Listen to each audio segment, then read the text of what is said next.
शुरू करने से पहले मेरी आपसे रिक्वेस्ट है कि चैनल को सब्सक्राइब ज़रूर कर लीजिए और वीडियो को कमेंट और लाइक ज़रूर कीजिए। तो चलिए देखते हैं आज की कहानी। गुजरात के समुद्री तट के नजदीक बसा गांव सलाया किसी समय में एक प्राकृतिक बंदरगाह था। बंदरगाह पर छोटे बड़े सभी समुद्री जहाजों की मरम्मत होती थी। लोहार, बढ़ई, इन जैसे कई कारीगर अपनी रोजी रोटी यहाँ कमाते थे।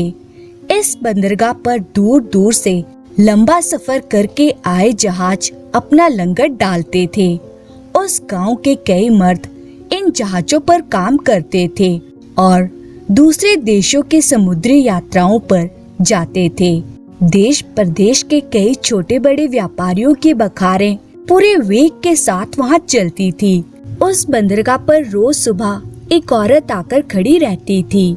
नए आए वाहन के खलासियों से समाचार पूछती, उनकी पूछताछ करती। तुम कहाँ से आ रहे हो भाई? अम्बोया से कोई आ रहा है क्या? कोई मेरे पति का समाचार लाया है क्या? तुम्हारे पति का क्या नाम है बहन? उनका नाम जमुना दास है। जब गए थे तब सब उन्हें जमुना कहते थे। नहीं बहन, हमें कोई पता नहीं है, हम तो बीच रास्ते में से ही आ रहे हैं। महिला लंबी सांस लेती है, आंखों में आए आंसुओं को पोंछकर निराश हो जाती है। वे औरत उन लोगों से अनुरोध करती है, भाई तुम अम्बोया जाओ तो मेरे पति की थोड़ी खोज खबर लेना, अपने लोगों से सिफारिश करना, इस गरीब बहन का इतना काम करना। हाँ बहन, इसमें क्या है, इतना कह के आने वाला निकल जाता।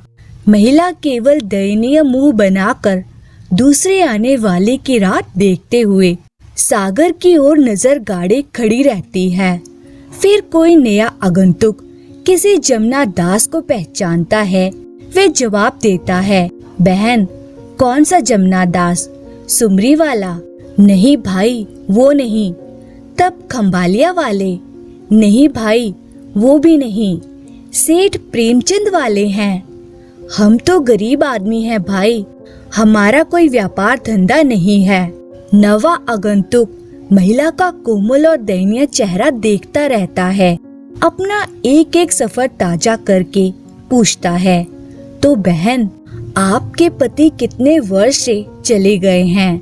भाई आजकल करते करते 15 वर्ष हो गए हैं। विवाह मंडप से उठते ही चले गए, अब नसीब में होगा तो आएंगे। बहन तुम्हारे पति देखने में कैसे हैं? महिला ने नीचे नजर की और बोली, शरीर से गोरे हैं और मजबूत हैं, इतना ही जानती हूँ, और तो मैंने ध्यान से देखा भी नहीं है। क्या कहती हो? ऐसा नहीं होता है बहन। भाई मेरे साथ तो ऐसा ही हुआ है। 8 वर्ष की थी तब मेरा विवाह हो गया था। उनकी उम्र थी 16 वर्ष की। फिर उनके पिताजी ने नई शादी कर ली। घरेलू झगड़ा हुआ, इसलिए अलग घर बसाने के लिए कमाई करने परदेश के सफर पर निकल गए। मैं उनका घर संभालने योग्य बनूं, इतने में तो वे वापस आ जाने वाले थे, पर अभी तक आ ही रहे हैं। सागर यात्री बहुत दिलदार स्वभाव के होते हैं। वे आश्वासन देता है, बहन मैं नए सफर पर जाऊंगा, तब अवश्य तुम्हारे पति की खोज करते आऊंगा। सलाया के बंदरगाह पर लगातार 5 सालों से यह महिला इसी तरह पूछताछ करती हुई भटकती रहती है। महिला का नाम है नाथीबाई। सलाया के धनजी घेरा राम की पुत्री है। बरसों तक राह देखने के बाद नाथीबाई बंदरगाह पर जाती है। नित्य नए मर्दों से बातें करती है। ऐसी बातें गांव में फैल गई। आखिर एक दिन नई सासू ने झगड़े के साथ नाथीबाई की माँ के कान में यह बात डाल दी। माँ का मुंह उतर गया। पुत्री को उल्लाहना दिया और 2 दिन तक माँ बेटी ने खाना नहीं खाया। नाथीबाई अब पति की खोज खबर लेने चुपके चुपके सागर के किनारे जाने लगी। इसी तरह से दिन पर दिन बीत गए। महीना बीता और वर्ष भी बीतने को आया। जमुना दास को अम्बोया गए 15 वर्ष बीत गए थे। ना कोई खबर, ना कोई खत। माँ बेटी का जीवन रणसा हो गया। एक दिन सुबह के पहर में एक बाघेर नाथी बाई का घर पूछते हुए आया, क्या बहन, अब तो सागर किनारे नहीं आती है? 2 दिन तेरी राह देखी, तू नहीं आई, इसलिए आज मैं तेरे घर आया हूँ। नाथी बाई ने बाघेर की ओर देखा। इस बाघेर को उसने 7-8 बार देखा था और पूछा था कि क्या भाई, है कोई समाचार? वह बाघेर बोला, तू रोज कहती थी, इसलिए याद करके मैंने अम्बोया में पूछताछ की। आखिरकार पता लग गया है। वह जमुना दास तो कुर्ची पारिक में था, वही ना? गोरा मोटा चेहरा, गोरा शरीर और दोहरी कद काठी का। पुत्री को तो इतना बारीक अंदेशा याद ही नहीं था, परंतु माँ ने हामी भर दी। तब तो बहन आज से 7 वर्ष पहले अपने सुंदर जी का वाहन वतन वापस आ रहा था। उसे चीन के लुटेरों ने पकड़ा था। साथ में तुम्हारा पति भी पकड़ा गया।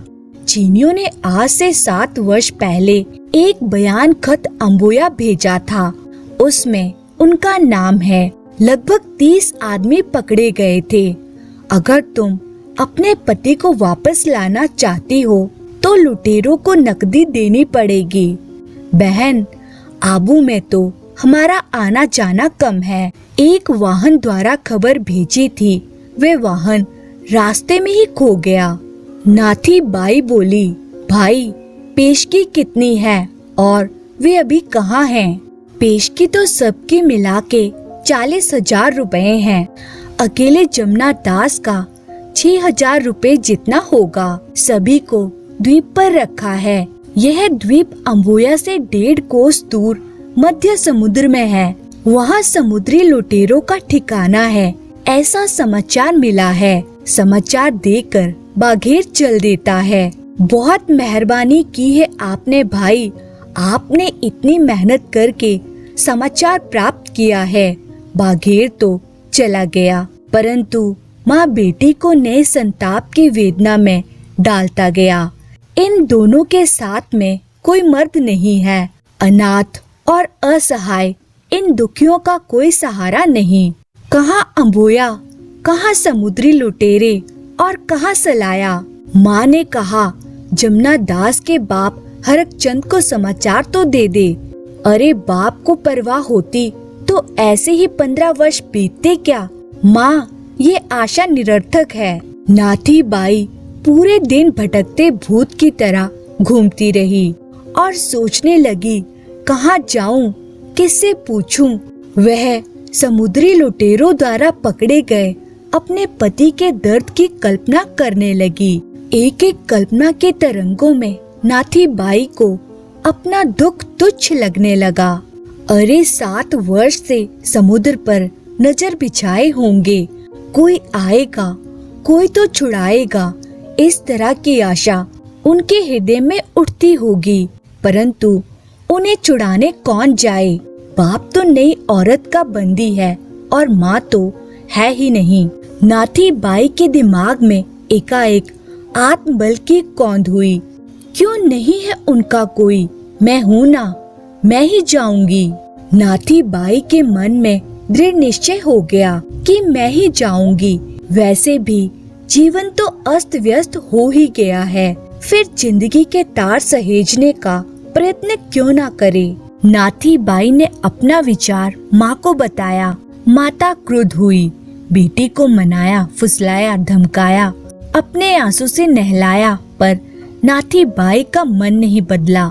आखिर माता ने कहा, तुम्हें जाना ही है तो मैं भी साथ में आऊंगी, मेरा यहाँ क्या है। माँ बेटी ने सलाया का घर बंद किया, घरेलू चीजें वस्तुओं को बेच डाला। उन्होंने स्त्री धन को नकद में बदला। नाथी बाई ने 3,000 रुपए का जुगाड़ कर लिया।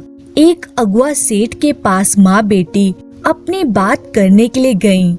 आबू का व्यापारी बात सुनकर बोला, बहन तुम्हारे लिए 3 तो क्या 30,000 रुपए खर्च करने को तैयार हूँ। परंतु चीनी बेईमान हैं। पहले हमारा एक वाहन उन्होंने पकड़ा था। पकड़कर वे पेशगी मांगे, पेशगी भेजी, पकड़े गए लोगों के लिए खर्च भी भेजा, पर चीनियों ने पेशगी खा ली और किसी को छोड़ा भी नहीं। अब तो हम पेशगी भेजते ही नहीं हैं। उनके अत्याचारों से हमारे वाहन आबू और फॉरमार्स की ओर नहीं आते। इसलिए बहन, तेरा यह प्रयत्न व्यर्थ है। वे किसी को छोड़ेंगे भी नहीं और पैसे भी खा जाएंगे। यह बात सुनकर माँ की हिम्मत तो हिल गई, परंतु नाथी बाई का दिल नहीं डिगा। आम्बोई में उस समय जाम खम्बालिया की एक खोजा गृहस्थ की सराफा था। माँ बेटी उनके घर अम्बोया पहुँचे, पर देश में रहने वाला खोजा व्यापारी बिना मर्द के 2 हिंदू स्त्रियों को देखकर आश्चर्यचकित हो उठा। उसने माँ बेटी के रहने और भोजन पानी की व्यवस्था कर दी। नाथी बाई ने खोजा गृहस्थ को अपनी सारी कहानी सुना दी। खोजा सेठ ने कहा, पहले यहाँ 5-7 सराफा थे। उस समय वसूली करके रकम भी भेज दी थी, परंतु समुद्री लुटेरे दगाखोर निकले, पेशगी खा गए, किसी को नहीं छोड़ा। अब तो समय भी इतना अधिक बीत गया है कि उसका क्या हुआ होगा वह भी कैसे कह सकते हैं। नाथी बाई ने कहा, भाई मैं उन लुटेरों के पास जाऊंगी। वे भी आदमी ही होंगे, उनकी भी बहु बेटियां होगी। उनके सामने आंचल फैलाऊंगी, उनके पैर पड़ूंगी, विनती करूंगी और अपने पति को लेकर आऊंगी। मेरा आपसे अनुरोध है कि मेरे लिए एक वाहन की व्यवस्था कर दें। खोजा गृहस्थ की आंखों में आंसू आ गए।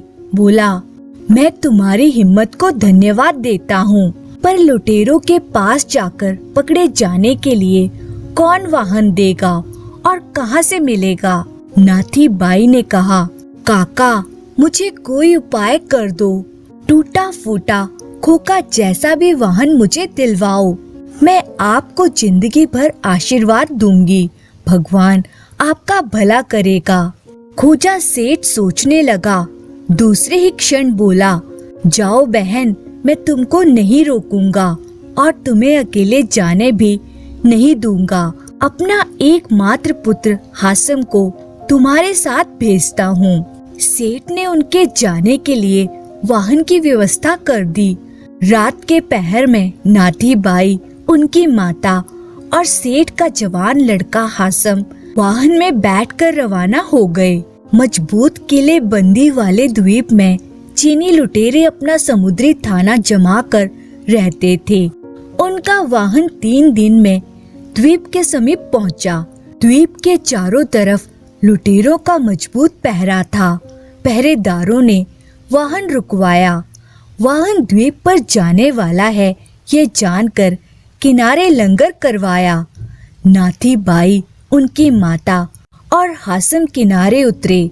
2 औरतों को आया सुनकर बहुत अचंभित होकर लुटेरों का मुखिया वाहन के करीब आया। हासम चीनी और मलाई दोनों भाषा जानता था। उसने दोनों औरतों के यहाँ आने का कारण लुटेरों के मुखिया को कह सुनाया।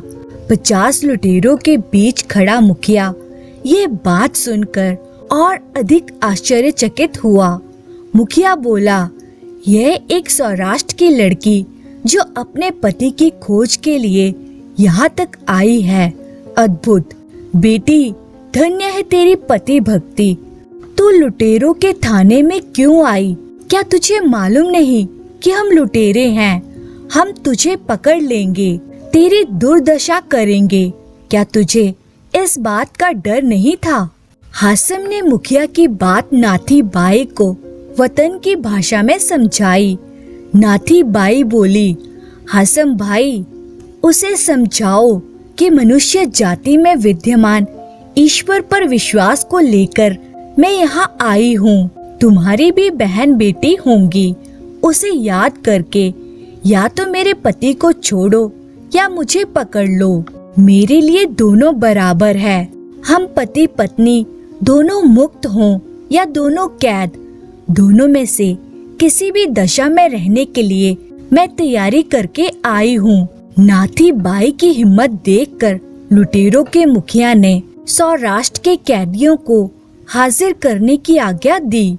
मुखिया की आज्ञा अनुसार जंजीर से जकड़े हुए 25 वृद्ध और युवाओं को मुखिया के समक्ष प्रस्तुत किया गया। सभी एक ही सांचे से बने प्रेत जैसे दिख रहे थे। मुखिया ने कहा, बहन देख लो, इसमें है तेरा पति। नाथी बाई ने 2500 अस्थि पिंजरों पर नजर डालकर देखा। एक समान यातना ने सभी के चेहरों को पीला, सूखा और उजाड़ बनाकर रख दिया था। मुखिया ने कहा, बहन, हमारे यहाँ गड़ा हुआ आदमी तुरंत नहीं पहचाना जा सकता। हुक्म हुआ, जमुना दास है कोई हो तो आगे आओ। 30 साल का होने पर भी 60 साल के वृद्ध जैसा दिख रहा और गहरी आंखों वाला एक आदमी आगे निकला। नाथी बाई ने पति को पहचाना, अपनी माता की तरफ देखा और माता की आंखों से आंसू छलक पड़े। हाँ भाई, यही है। नाथी बाई इतना कहकर मुखिया के पैर के सामने बैठकर रकम की गठरी खोलने लगी। मुखिया ने नाथी बाई को रोककर कहा, बस बहन, बहुत हुआ। हमारी बेईमानी और क्रूरता की बातें सुनकर मर्द कांपते हैं, फिर भी इतने दूर मुल्क से हमें मनुष्य समझकर तू यहाँ आई। तेरे जैसी पवित्र औरत की कुर्बानी मैं समझता हूँ। पुत्री, ये रकम अपने पास रख और ले जा अपने पति को। तेरे जैसी नेक पाक बेटी का दर्शन हुआ तो मुझसे कुछ मांग ले। नाथी बाई लुटेरों के मुखिया के सामने झुक गई और सभी ने मांग की, ये सभी मेरे देश बंधु हैं, इन सभी को मुझे दे दो। ले जाओ बेटी, ले जाओ, मेरा वाहन तुम सभी को पहुंचा आएगा।